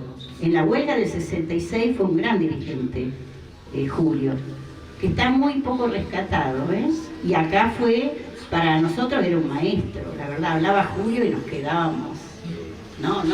Yo la verdad le tenía una admiración a Julio, a José. Después, felizmente, por estas cosas de la vida y a pesar de que nos separaron tanto, yo pude tener mucha relación en los últimos años, tanto con Julio como con José. O sea, de que pudieran venir a mi casa, que se quedaran. Julio ya vivía otra vez en el norte y se quedaba en casa. Esto, bueno, fue como esas cosas que uno dice, nos devuelve la vida en momentos donde nos separaron tanto, ¿no? Gladys, por ejemplo, está en Córdoba y ella viene y se queda en casa. Pero me gustaría que un día, porque hay muchos compañeros, hace poco yo me encontré con Herminia, que era la compañera es la compañera de Zambrano. Él está muy enfermo, pero fue otro dirigente, y que muchos de ellos, como por ejemplo Carmelo, gran dirigente de acá, incluso él es del barrio de donde era Alberto Chejolán, y que él después, ¿por dónde sigue su militancia? Porque piensen que cuando se produce la dictadura, a nosotros nos fragmentan y acá se rompe el lazo social y organizativo en todos lados. Pero todos, la mayoría, encontró una manera de seguir militando. Carmelo se dedicó a todo lo cultural y a los pueblos originarios. Él, hasta al final de su vida, bueno, era el taita, y daba clases en universidades de todo lo cultural y charlas. O sea, me parece que esa capacidad que han tenido estos compañeros es lo que nosotros tenemos que poder rescatar, ¿no? Hoy cuando hablamos de las madres, que también quedan muy poquitas, hace poquito se nos fue Tati, esa capacidad de esas mujeres, esa capacidad y esa fortaleza que salieron de su casa, eran muy pocas las que tenían alguna experiencia política, algunas porque ya eran profesionales, como hay una compañera Laura que tuvo varios, ella tiene un hijo que es muy conocido, un periodista de Página 12, y que tuvo 8 miembros desaparecidos en su familia. Digo, esa capacidad me parece que es la que nosotros tenemos que rescatar como memoria y como búsqueda, porque esa capacidad es la que nos puede permitir, digamos, dar esa batalla cultural. ¿No? Yo creo que no la perdimos todavía, no quiero resignarme a que la perdimos, creo que hay que seguir dándola, pero hay que seguir dándola en la construcción comunitaria, desde la identidad, desde este rescate cultural que tiene que ser muy fuerte, porque en definitiva es lo que nos afirma, ¿no? Yo estoy en otros ámbitos también ecuménicos, dentro de la... que es rescatar dentro de las iglesias también a todos nuestros mártires. Tenemos un montón, porque no nos olvidemos que en ese momento hubo una iglesia perseguida. Carlos nos contaba que él, cuando iba al lugar donde estaba con otros curas, decía, algunos no lo saludaban o ni se hablaban. Y para traerles algo muy reciente, que la verdad a mí me tiene sumamente preocupada, hace poquito hubo un ayuno que hicieron 7 días, que era un ayuno para abrir conciencias. Miren la consigna, abrir conciencias. A mí ahí se me une Paulo Freire, nuestros 30.000, todas las luchas de nuestros compañeros. Bueno, estaban en la Plaza de Mayo, pleno invierno, la mayoría todos de edades avanzadas. Es más, yo por ser invierno, la verdad lamenté no poder hacerla, porque me hubiera gustado estar en ese ayuno, pero no, por problemas de salud no puedo hacerlo en invierno. Pero lo que les pasó a ellos, días de lluvia y demás, la catedral no les prestó los baños, ni siquiera el enchufe para sus celulares. O sea, esto lo estamos hoy, ¿no? A pesar de algunos discursos de García Cuervas, que la verdad decíamos, bueno, va ahí. Mandó a ver al párroco. Bueno, lo mandó a ver el párroco, y hubo un día que se puso muy, muy fuerte la cosa, porque la policía todo el tiempo los quería sacar de ahí, de donde estaban, de entrada de la catedral, porque jamás ni siquiera entraron. Y uno de los curas, que ya le dio mucha bronca, lo llamó a Cuervas y le dijo, porque la policía los tenía mal, y les dijo, ¿vos querés que salgamos en todos los diarios de que acá en la catedral nos están apaleando de nuevo? Bueno, al rato la policía se fue. O sea, digo, esa batalla es permanente y es muy fuerte, porque no es solo con el presidente, es en todos los ámbitos en los que estamos. Es en la educación, en la cultura, en las iglesias, en todo, porque está impregnado eso, y además como baja así las violencias en todos lados. Y nosotros lo naturalizamos. Y eso. El gran peligro es naturalizar. Entonces tenemos que, me parece, fortalecernos con toda la fuerza que tengamos, ¿no? Para mí estos días fue de un simbolismo y algo muy fuerte. El sábado pasado a la mañana se esparcieron las cenizas de Tati. Y la verdad que era muy fuerte, con mucha gente, porque yo pensaba, las madres empezaron en esta plaza a circular, porque la policía las empujaba prácticamente, y hoy están volviendo a la plaza. Pero yo lo tomaba también como un símbolo de fortaleza. Decía, vuelven a donde tienen que estar, en la plaza del pueblo. Y que nosotros podamos tomar esa fuerza. Me parece que tenemos que aferrarnos a lo mejor que tenemos como pueblo. No estamos vencidos, no tienen que vencernos. Somos mucho más fortaleza y mucho más que esto que tenemos. Pero bueno, me parece que estos espacios, estas maneras de encontrarnos, de abrazarnos, de fortalecernos, de cuidarnos, es lo que nos tiene que seguir acompañando, ¿no? No, yo...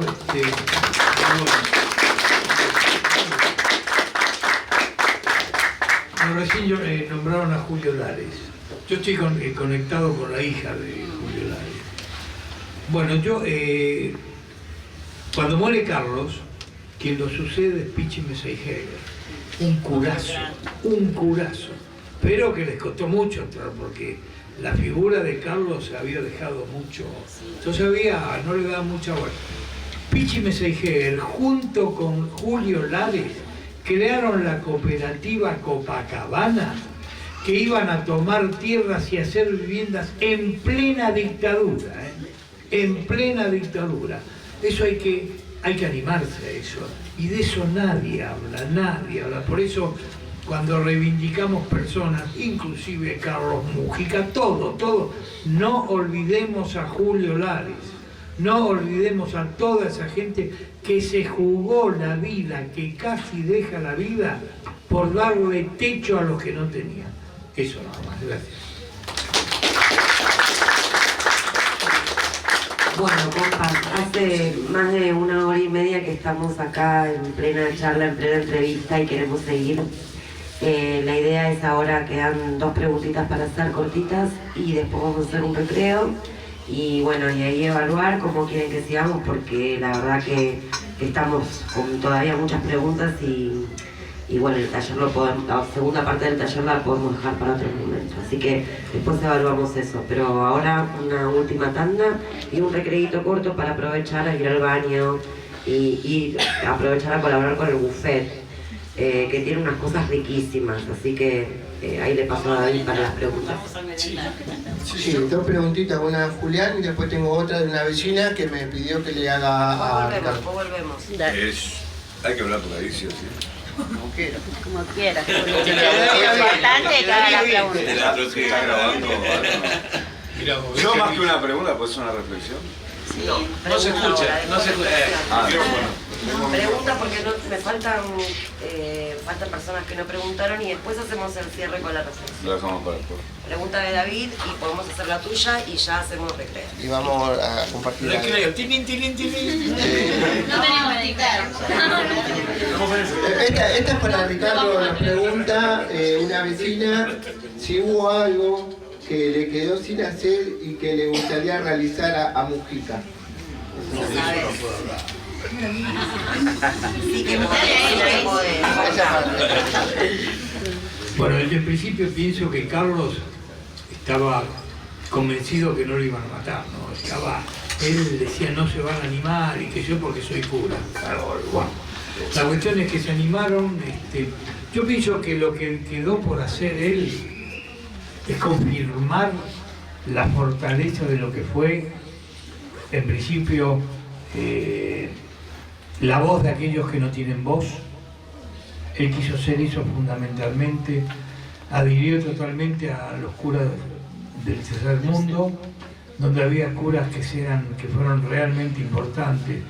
No se olviden que Carlos en la Forestal también, cuando vio lo que era la Forestal con el grupo de gente que fue que él era asesor espiritual, porque él se enganchaba en eso de asesor espiritual. Fue asesor espiritual cuando Racing andaba mal, ¿no? Claro. No. Hizo las cosas también que al otro día lo rajaron, casi se van al descenso y lo rajaron al director técnico. ¿Quién la liga? No, Mujica, el director técnico. Bueno, yo creo que él fundamentalmente es un tipo que tenía una gran consistencia en su andar con respecto a los que más necesitaban. Él estuvo ahí y bueno, Carlos lo mataron por eso. Carlos se enfrentó a lo que ahora sería el imperio. Hablamos del imperio, que ahora hablamos de Massa, de la embajada. Si estamos todos ahí, estamos todos dando vueltas. Carlos, por lo que tenía con respecto a la gente, a su familia y demás, tenía mucho poder en muchos lugares. A Carlos lo respetaron. Me acuerdo que íbamos con 2 o 3 muchachos de la villa, amigos de los padres de los Mujica, y bueno, le decía, mirá, te vengo a ver porque necesitamos, qué sé yo, tal cosa. Mirá, dice, en este momento andamos mal, aguantamos un poco. Bueno, mira, mejor que arregles conmigo porque si no van a venir ellos a pedirte. Bueno, está bien, ¿qué necesitas? Esa es la forma del arreglo de Carlos. Carlos hubiese querido dejar organizado todo lo que fuera aquello de... Él decía que de las villas hay que erradicar la miseria, ¿no? Eso era fundamental. Sin embargo, hoy escuché ahí que decían ustedes que Perón no quiso, como que no quiso, ¿no? Bueno, yo tuve una reunión muy importante, que fue una reunión que hicieron en Bienestar Social con López Rega ahí en una punta de la mesa de cristal. Fui con José. Y empezó a hablar, López Rega vino, se sentó, ni saludó ni nada. Bueno, vengo a comunicarles que la villa se va a hacer la reforma, ya está todo organizado, quedamos un poco duros, y hay alguien que se animó a preguntarle, dígame, pero ¿podemos utilizar la mano de obra de la villa, que hay de todo? Hizo así, miró, basta, dice. Levantó las manos así, dijo, basta de hacerme la contra porque hago así y desaparecen. Se levantó y se fue. Esa fue la contestación. Estaba José conmigo, nos miramos con José con cara de dónde estamos, ¿no? Bueno, Carlos dejó todo lo que él sentía. Yo no sé si era un cristiano con alma. Él decía de Cristo, Cristo fue el primer gran revolucionario de la historia de la humanidad. Y eso es lo que él quería hacer y dejar bien marcado. Ahí puedo comentar un dato histórico, ¿no? Hay un libro que hay que recuperar que era el libro de actas de la comisión vecinal, que a mí en su momento me lo acercó Leviston, que era un arquitecto que colaboraba, que estaba en la JUP.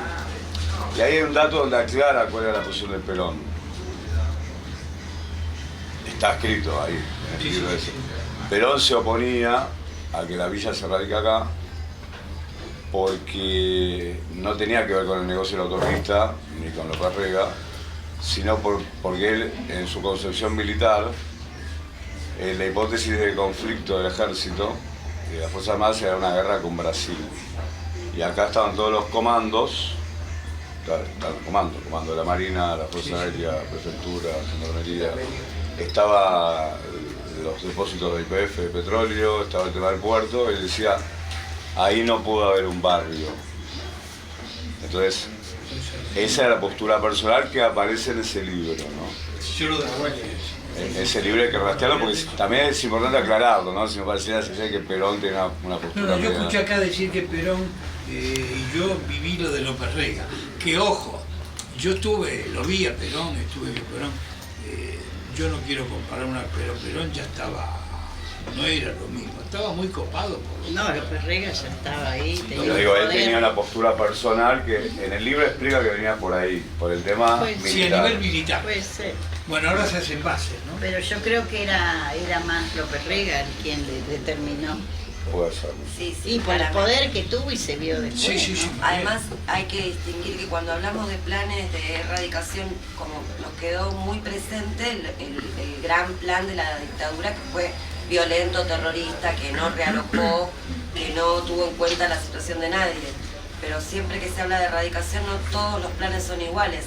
Erradicar, porque en esta zona no se podía, según comparto lo que decís, Perón tenía esa perspectiva más militar, acá en esta zona no se podía tener ese barrio, pero eso no significaba que iban a violentar, a expulsar a la gente sin una solución. Sí, igual hubo un enfrentamiento. Pero bueno, con el movimiento por eso villero la marcha de la casa sin trampa. Claro, era casa sin trampa. O sea, el movimiento villero peronista, está el video con José Valenzuela preparando la nota que le reclamaba a Perón. O sea, hay un enfrentamiento. Por eso la marcha que Valenzuela adhirieron a Montoneros, ahí empezó.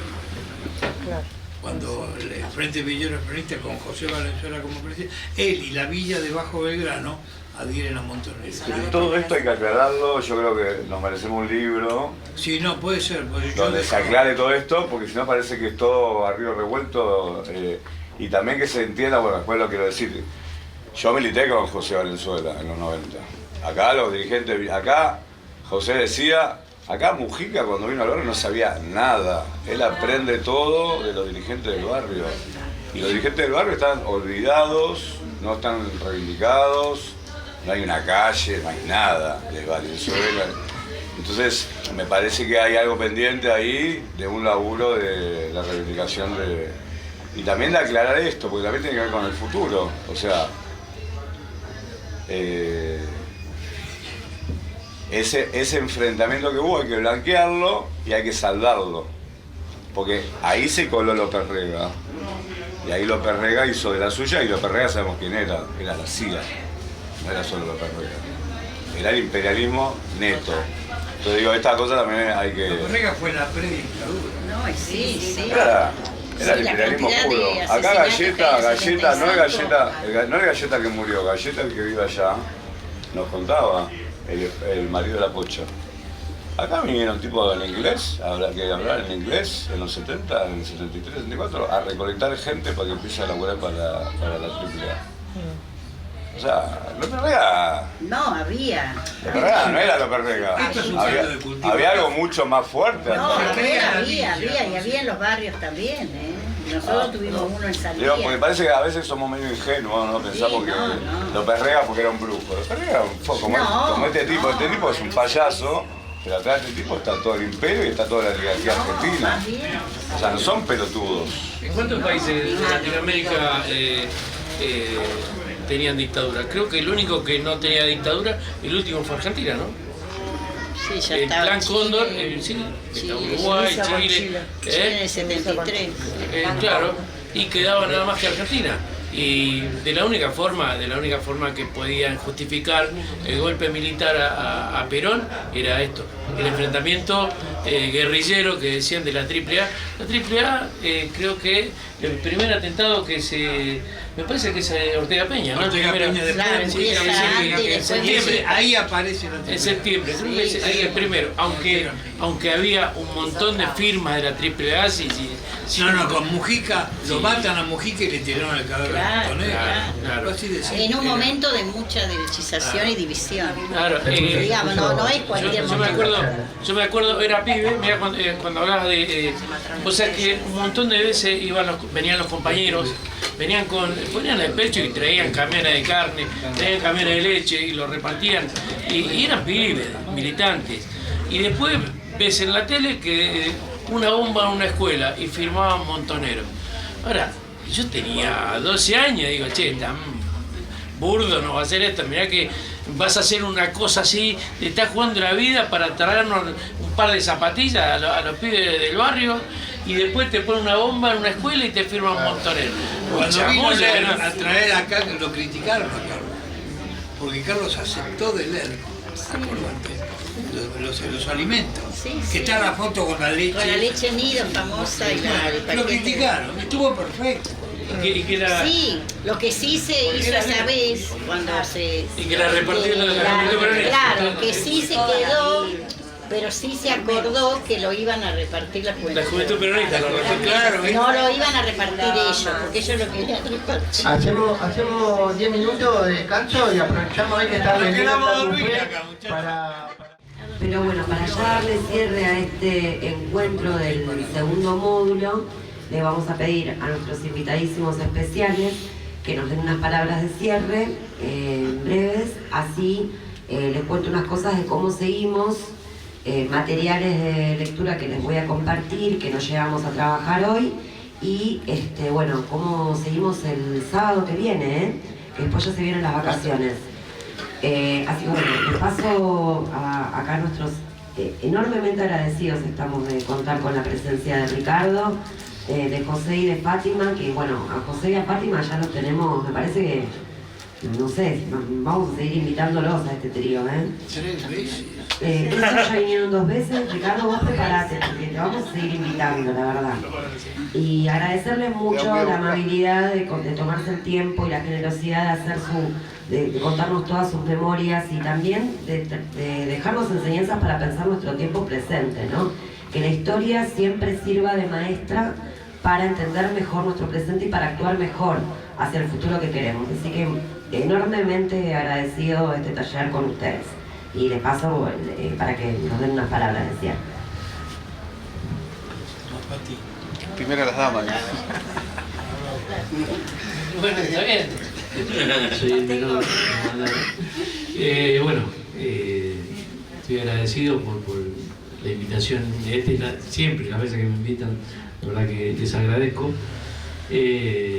Pisar esta tierra para mí es tierra sagrada y tierra santa. Es como Avenida La Plata para San Lorenzo. No, es algo que llego y es como que mi mente empieza a viajar y empiezo a ubicarme en los viejos lugares. Hay cosas que parece que cambiaron de lugar, por ejemplo, el tema de la capilla. Yo la veo desde el lugar de donde era mi escuela, sí, digo, sí, la capilla estaba allá y ahora está allá. No sé a qué se dio eso, será por la autopista, pero nosotros, donde está la capilla era mi casa, supuestamente. Para los que hace mucho que ven acá, mi casa era donde estaba el chalet de la prefectura. El chalet de prefectura, bueno, ahí pegada estaba mi casa. Ahí le voy a mandar un videito que está de la película de Mujica. Hubo un grupo de filmación alemán que a principios de los 70 hicieron un par de tomas del barrio. Y cuando vi la película esta de Mujica, veo que hay un pequeño paneo así, son 12 o 13 segundos, y está mi casa, mi vieja, mi viejo, mi tía, mi tío, mis primos, y está mi sobrino ahí a upa mi sobrino tiene 50 y pico de años ya, y está a upa de mi tío Jorge. Y está así, el paneo pasa en mi casa, un video, ¿no? ¿El video alemán? Sí. Y está, ahora lo voy a mandar al grupo, lo saqué de la tele, lo grabé, y digo, no puede ser. Y así que todo me hace viajar y me fortalece muchísimo, me hace muy bien. Yo todo esto le cuento a mis hijos, a mi señora, y lo bien que me hace. Es una terapia venir, no es que es una molestia, no, todo lo contrario. Amo venir a este lugar, así que, y más con la compañía de ustedes, compañeros, que la verdad que nos hacen sentir muy bien. Así que, bueno, no es que ustedes me tienen que agradecer a mí, sino que yo les agradezco a ustedes.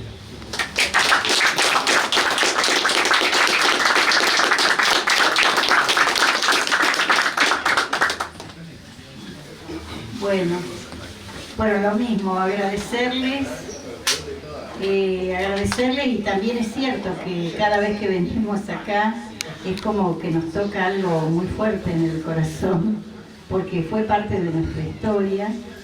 Y cuando yo les hablaba del desarraigo ese que sentimos, que en nuestro primer lugar, en mi caso fue Tucumán, Los Ingenios, mi niñez allá, pero que a los 7 años llegué acá, es como lo que viví en Buenos Aires, ¿no? Después uno sigue la vida, pero terminé la primaria acá, en la escuela Malin, creo, me acuerdo que también hice la comunión, después... pero que también es muy necesario cuando ustedes hablaban hoy en estos tiempos y bueno, cómo hacemos estos espacios, ¿no?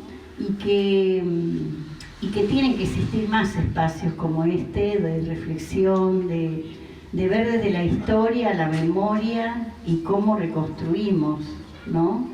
Y cómo nos fortalecemos para poder realmente protagonizar bueno, lo que es el campo popular. Aquí yo creo que también uno tomó conciencia para mí de un montón de cosas, porque yo venía también de un ingenio organizado, de trabajadores, que ya la primer marcha la tuvimos saliendo de la escuela en primer grado a rodear el ingenio, porque ya nuestros propios maestros nos decían lo que iba a suceder, ¿no? Y en el medio, en el ingenio, estaba entre ellos mi papá y los trabajadores haciendo una huelga. Pero aquí fue tomar conciencia de un montón, de la pobreza en todo lo que implica. También a mí me hizo tomar conciencia de la patria grande, porque aquí vivían no solamente todos los provincianos y provincianas, los cabecitas negras, sino venían de los distintos países. Incluso cuando se da lo de Chile, acá vinieron muchos chilenos, uruguayos, o sea, era un lugar, Bolivia, acá vino el presidente Torres, yo me acuerdo en una gran, el día del 6 de agosto, que es el día de la independencia, ahí arriba del dispensario haciendo un gran festival. Entonces como que también creo que ahí se fue creciendo esa conciencia, ¿no? de que no éramos solo nosotros, sino esta patria grande. Por eso creo que había una fuerte cuestión identitaria y cultural. Y bueno, agradecerles porque también hoy es necesario, en medio de esta batalla cultural, ida y vuelta, porque siempre me pregunto, bueno, ¿qué pasa acá? Y si bien con varios compañeros como Julián, bueno, Esteban, varios de ustedes intercambiamos, pero poder estar así en un espacio de reflexión es muy fuerte. Y también el saber, bueno, palpar acá qué está pasando, ¿no? Los otros días cuando hicimos la marcha de la memoria, o sea, realmente uno puede escuchar y a veces te preguntan, mirá lo que está pasando al Retiro, cuando cerraron las calles o cuando estaba la policía, pero bueno, otra cosa es venir y compartir con ustedes, así que les agradezco profundamente.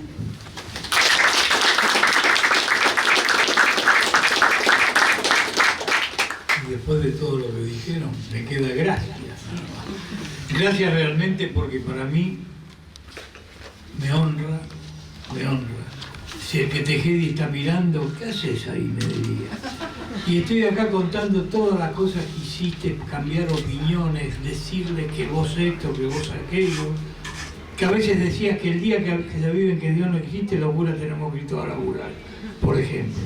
Las cosas que vos decías, bromeabas, las cosas que era esa capilla que se construyó, todo eso estoy contando, Carlos, que de un lado estaba Pichi Martínez, el referente, digamos, cuando las minas golpeaban la puerta, está el padre, no, ¿qué necesitas? No, venía a confesar, no, pasá, que yo te atiendo, él me dijo que atendiera eso, por ejemplo. Yo recuerdo que del otro lado, de donde dormía Pichi Martínez, estaba el lugar donde guardaban las cosas sagradas, las hostias, el cáliz, todas esas cosas.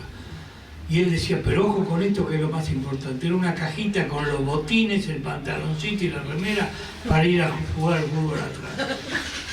Carlos era un ser extraordinario. Que yo pueda contarlo es muy chiquitito. Carlos es un ser inconmensurable. No me preocupa lo que decía hoy Fátima, reivindicar, santificar. No, San Carlos Mujica, no. Carlos Mujica es mucho más importante. El padre Mujica es mucho más importante. Tenemos que recordarlo con esas palabras. Porque cada uno de nosotros, en estos momentos terribles de nuestra patria, en estos momentos terribles, nos están matando. Es el pregenocidio otra vez. Esto con otro sistema, con otra forma. Nos matan de hambre. Los jubilados no tienen, los discapacitados. No hay medicamentos, no hay universidades, no hay cultura, no hay nada. Y ahora entregan, pueden vender todas las tierras que quieran a los que vengan de afuera. Y nosotros estamos enfrentándonos por una pelotudez, porque con respecto a lo que pasa en la Argentina, lo que nosotros estamos planteando como partido es una pelotudez. Consideremos, seamos un poco más inteligentes. Hablemos con el compañero que nos dice, aquel es malo, aquel es... No. El malo es el que tenemos. Perón decía, un peronista no puede estar mirando hacia el costado a ver en qué anda el compañero. Un peronista tiene que mirar al frente a ver lo que hace el enemigo. Esa es el verdadero mensaje de unión que podemos dar. Dejémonos de joder, porque si no, dentro de un tiempo, otra reunión acá va a decir cómo hacemos para morfar, cómo construimos lo que es irreconstruible, cómo hacemos aquello para luchar por lo que queremos, por lo que luchamos siempre, por la injusticia. Luchemos por la justicia, la igualdad y la solidaridad. Cada uno de nosotros es responsable. No echemos la culpa a los de arriba ni a los de abajo. Todos somos responsables. No nos comamos otros sapos. Estoy podrido de políticamente comer a otros sapos. Lo hemos vivido. No. Perón nos enseñó, Evita nos enseñó, Néstor, Cristina, quieren que les diga, sí, Cristina libre, pero no es solamente eso, es cada uno de nosotros libre de hacer lo que queremos para salvar la patria. Gracias.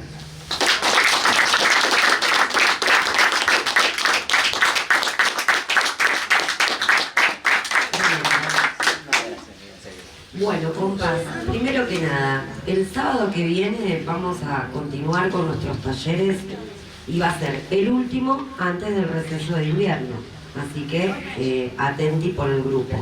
También vamos a tener una actividad especial, va a centrarse en la figura del padre Carlos Mujica. Vamos a estar presentando un libro que se escribió recientemente, que ahora si quieren comentar ustedes, y tallereando un poquito seguramente, recuperando algo de la historia biográfica de Mujica y de su voz. Bueno, eso por un lado. Eso en el mismo horario de siempre va a ser en Cristo Obrero a las 3 de la tarde. Atenti por el grupo porque nos vamos seguramente a encontrar en el Ministerio de Educación para ir juntos hasta allá. Después, como hoy les había dicho, la idea era tener una parte de entrevista colectiva y otra parte de taller para trabajar con algunos documentos. Esos documentos los voy a compartir por el grupo. El que los quiere impresos, después voy a mandar para que se anoten, así traigo las copias impresas. Dentro de esos materiales hay un resumen que es bastante importante, que es de todos los encuentros que trabajamos desde la década del 30 hasta la dictadura de Onganía, tienen información hiper resumida para tener de machete, porque bueno, ya estamos incorporando mucha información de cada periodo histórico para no perdernos. Tenemos ahí este material, que es un Word, básicamente, eso. Bueno, y por último, quería compartir una referencia también, como estuvimos trabajando, no sé si recuerdan, que en el primer encuentro del taller empezamos reflexionando sobre los nombres que tuvo los barrios populares como este, ¿no? De dónde venían los términos de villa, villa miseria, villa emergencia. Y bueno, hoy habíamos traído para compartir un libro que es, por ahí muchos lo conocen, es de Bernardo Berbisky, no sé si le suena el apellido, el papá del periodista, que también era escritor y periodista, que se llama Villa Miseria también es América. Es un libro que se publicó en el año 57 y que fue básicamente de donde se instaló el término Villas Miseria para hablar de este tipo de barrios.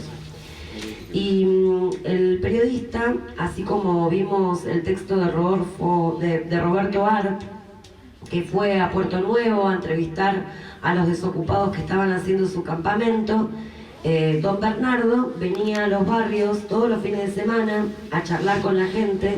Entonces este libro es una fuente histórica que recupera las crónicas de esa época, cómo arrancó un periodo histórico en los 50, de muchísima miseria, como su nombre lo indica, pero también de los orígenes de la organización de estos barrios, sobre todo acá en la 31.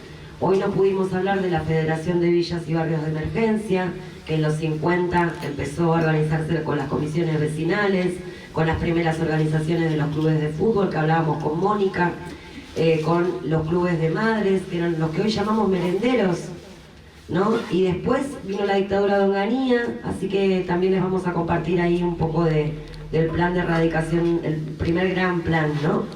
Pero bueno, ahora para no hacerla más larga y quedarnos con un poquito de la historia más antigua, les quería leer un pedacito chiquitito del libro, y para quien lo quiera, lo tengo en PDF y podemos gestionar impresiones.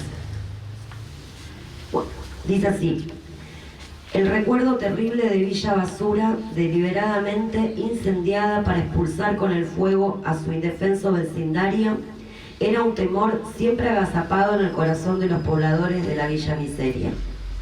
La noticia de aquella gran operación, ganada por la crueldad, no publicada por diario alguno, corrió no obstante como un buscapiés maligno.